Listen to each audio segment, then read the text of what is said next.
রাজনৈতিক দলগুলোর মধ্যে যদি গণতান্ত্রিক প্রক্রিয়া না থাকে তাহলে তারা কিভাবে দেশকে গণতন্ত্র দেবে? আগে ছাত্র অধিকার পরিষদ, যুব অধিকার পরিষদও একই প্রক্রিয়ায় তাদের নেতৃত্ব নির্বাচন করেছে। গণ অধিকার পরিষদ প্রতিষ্ঠার আগে থেকেই ছাত্র, যুব, শ্রমিক, প্রবাসী, পেশাজীবী এই অঙ্গ সংগঠনগুলো এবং সহযোগী সংগঠনগুলো আমরা গড়ে তুলেছি। মূল দল গঠনের আগেই কিন্তু এই অঙ্গ সংগঠনগুলোতে আমাদের একটা গণতান্ত্রিক প্রক্রিয়ায় নেতৃত্ব নির্বাচনের কথা আমরা বলেছি। আমরা যখন 2021 সালে গণ অধিকার পরিষদের ঘোষণা দেই তখন আমরা পরিষ্কারভাবেই বলেছি যে বাংলাদেশের তৎকালীন সময়ের দ্বিদলীয় রাজনীতি বাংলাদেশে প্রকৃত গণতন্ত্র উপহার দিতে পারে নাই, যার ফলেই দেশ একটা চরম সংকটে পতিত হয়েছে। সংবিধানের দোহাই দিয়ে জনগণের ভোটের অধিকার, গণতান্ত্রিক অধিকার কেড়ে নিয়ে বাংলাদেশকে একটা ফ্যাসিবাদী রাষ্ট্রে পরিণত করা হয়েছে। সংবিধান কার্যত অকার্যকর হয়ে পড়েছে। রাজনৈতিক দলগুলোর মধ্যে এত অসহিষ্ণুতা এবং এত বিভাজন, এই বিভাজন এবং অসহিষ্ণু রাজনীতির পরিবর্তে আমাদের একটা সহনশীল সম্প্রীতির রাজনীতির প্রয়োজন। এই কথাগুলো কিন্তু আমরা 21 সালে বলেছিলাম।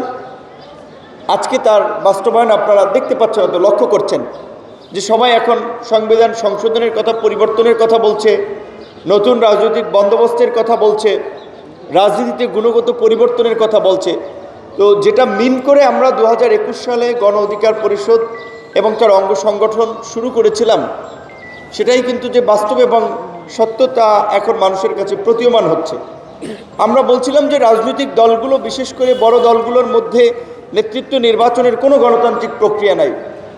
রাজনৈতিক দলগুলোর মধ্যে যদি গণতান্ত্রিক প্রক্রিয়া না থাকে তাহলে তারা কিভাবে দেশকে গণতন্ত্র দেবে?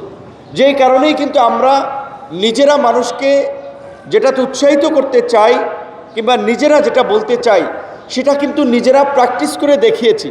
যে আমাদের অঙ্গ সংগঠন এবং দলের নেতৃত্ব আপনারা দেখেছেন 2023 সালের কাউন্সিলে সরাসরি ভোটের মাধ্যমে আমাদের দলের সভাপতি, সেক্রেটারি থেকে শুরু করে আমাদের উচ্চতর পরিষদের সদস্য নির্বাচিত হয়েছে। গণ অধিকার পরিষদ যে নতুন ধারার রাজনীতি সূচিত করতে চায়, এটা তার নজির, এটা তার দৃষ্টান্ত।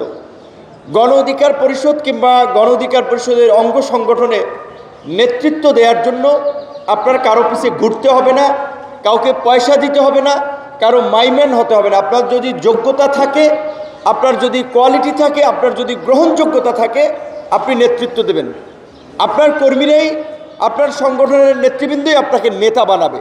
সুতরাং আমরা বলবো যে যারা ভবিষ্যতে এইভাবে নেতৃত্ব দিতে চান দল এবং অঙ্গ সংগঠনের বিভিন্ন পর্যায়ের, তারা নিজেদেরকে তৈরি করুন। এখনকার এই পরিবর্তিত পরিস্থিতিতে দেশে পুরানো ধাঁচের রাজনীতি চলবে না এবং পুরানো ধাঁচের রাজনীতি দিয়ে এই গণ অভ্যুত্থান পরবর্তী মানুষের আকাঙ্ক্ষা পূরণ করা যাবে না। এই অভ্যুত্থানের পরে আমি মনে করি যে মানুষের মধ্যে কিছুটা রাজনৈতিক সচেতনতা তৈরি হচ্ছে, রাজনৈতিক আগ্রহ তৈরি হচ্ছে, যার ফলে মানুষ কথা বলছে। কিন্তু এই কথা বলা আসলে আবার কমনলি বলে যে কোথায় কতটুকু বলতে হয়, কোথায় গিয়ে থামতে হয়, এই কমন সেন্সটুকু আবার আমাদের নাগরিক হিসেবে আমাদের মধ্যে বোধহয় থাকা দরকার।